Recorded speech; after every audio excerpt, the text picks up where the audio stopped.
Hello everybody, welcome to Youth Sabbath School this week titled Different and Other Gods, here with Minister Pedro M. If you like this material, remember to subscribe and share and give us a like to support this project. And Sabbath School begins. A famous story tells of a man praying in his home for God to save him in the middle of a flood. On the radio, residents were being asked to evacuate the area, but this man remained in his house, insisting that God will save him. When the water level rose, the man climbed up on the roof of the house.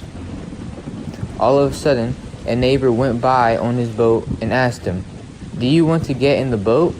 "No, thank you," the man said. "God is going to save me." Then the water continued to rise. The man went up to the highest part in the roof. A helicopter was flying around him.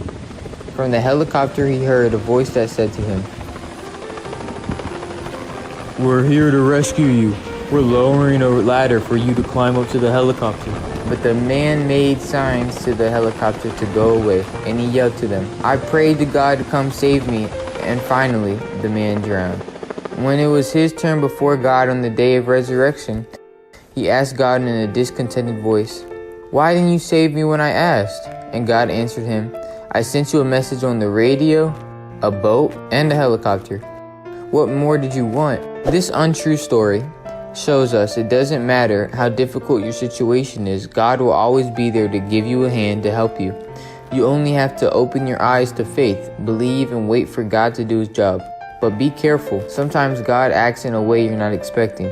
The king of Assyria, Sennacherib, attacked Jerusalem, but King Ezekiel encouraged the people to have faith in God.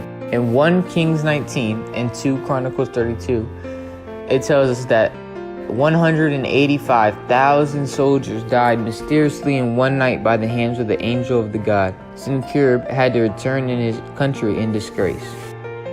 My friends, we can be sure that God will take care of us, but that doesn't mean we won't have problems. He promises us to protect and take care of his people, even in the most difficult situations. The Assyrian army was a powerful enemy of King Ezekiel. He had to feel terrorized when Sennacherib soldiers surrounded the city. They did everything possible to prepare themselves, but they realized they couldn't confront the threat alone.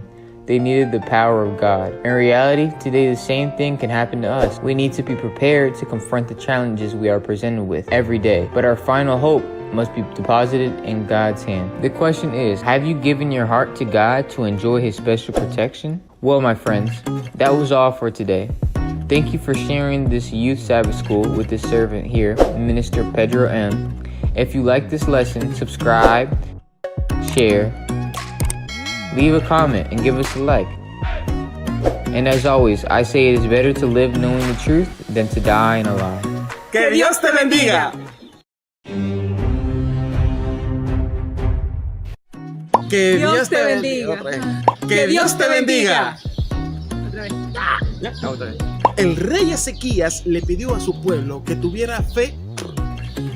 Señor, móntese en el bote, señor, móntese en el bote, móntese en el bote.